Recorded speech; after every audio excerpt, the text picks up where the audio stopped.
those guys to the stage. You know, I was here at the meeting when GFS supposedly bought the land or whatever, and I believe Mayor Wheelo told us that, yes, $2 million of that sale was going to be used to pay down the debt, so I'd be very interested to see what's happening with that money, as Mr. Schoenwald had mentioned. And I've been reading a lot of Cleveland.com, Sun Messenger, and everything, and yes, there are a lot of people that are out there criticizing the mayor. And, you know, when the mayor does good, we need to tell her she's done good, and when the mayor hasn't done good, we need to tell her she's not done well.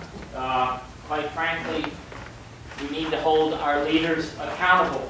Our new leaders, our old leaders, everybody. Give credit due when it's due, and responsibility needs to be taken when that's the case. There's a guy who's been posting on Cleveland.com, and he goes under the moniker of South Euclidean, and he wrote something the other day that the city of South Euclid owes back taxes and fines and penalties on the Cedar Center property totaling about $300 some odd $1,000. So I went and loaded in the Cedar Center parcel number to the Cuyahoga County Fiscal Officer's page for the real property info, and it sure seems like we do owe a lot of money on Cedar Center. In fact, it says the figure is $380,329.87. Basically, back taxes and omitted taxes seem to total $306,561.70. And fines and penalties seem to be about $73,768.17. Now, I'll use a phrase that the mayor just said. At a time when our city coffers are lean, why would you guys do things like that, like removing property taxes from Cedar Center that would put the city in harm's way for a $73,000 fine and penalty? Anybody got an answer as to why? Well, Bob, the property was placed in the land bank, Cuyahoga County Land Bank, by the Cuyahoga Auditor's Office several years ago. The property was in tax-exempt status for several years until we sold GFS, and we had to then take it out for two reasons. One, because there was a lien on the property that had to be taken care of, and there was a complaint or a protest filed by the Cleveland Heights University High School Board's attorney challenging the tax-exempt status of that property.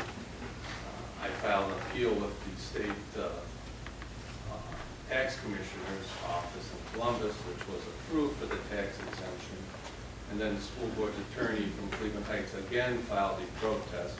So that's why it's showing up as taxes being owed. I fully expect all those taxes to be wiped out, because under the law, it's very clear that that property was held for municipal purpose and should always have been tax exempt, except for the first half of 2008, when we still had tenants in those buildings.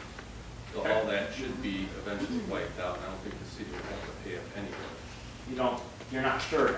I'm not 100% sure, Right, okay. but I feel extremely confident, yes. Okay. Confident, like the Oakwood decision? Okay, good. I heard from these gentlemen tonight that they're going to break ground in 30 days, 60 days. Then I heard in days or months. I heard we hope, we think, we would like. Now, I have read in the Sun Messenger quote, I think Jeff wrote the article and said Keith Benjamin had told him that in October of 2009 we were going to break ground.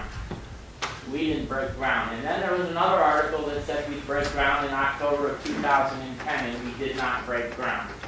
I was in a Planning and Zoning Commission meeting with Mr. Rubin where I saw this fairly similar presentation. Some new stuff tonight, mind you, and thank you for showing it to us all. And he said that he was breaking ground in August of this year, which just passed.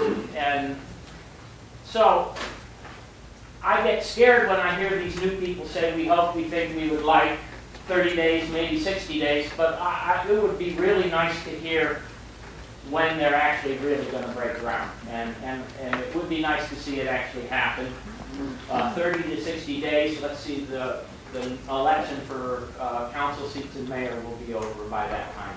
So that's an interesting coincidence. One final question.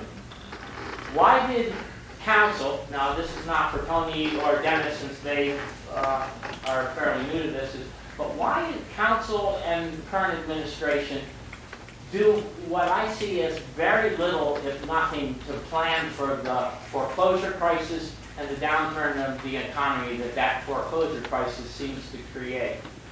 I have heard from the administration that is one of the main reasons for all our fiscal calamity in South Euclid. And I'd like to know why we didn't do anything to plan for it. Can anybody answer that? If Dan Bernanke can't answer that, Mr. Fry, I don't think we can. That's your answer? That's why I think, no crystal ball, we weren't clear on it. Thank you. In other words, you didn't know it was coming down the pike, is that what you're saying? Do you know tonight's lottery number? Oh, well, I guess, you know tomorrow's. Well, thank you, Mr. Fry. Time's up.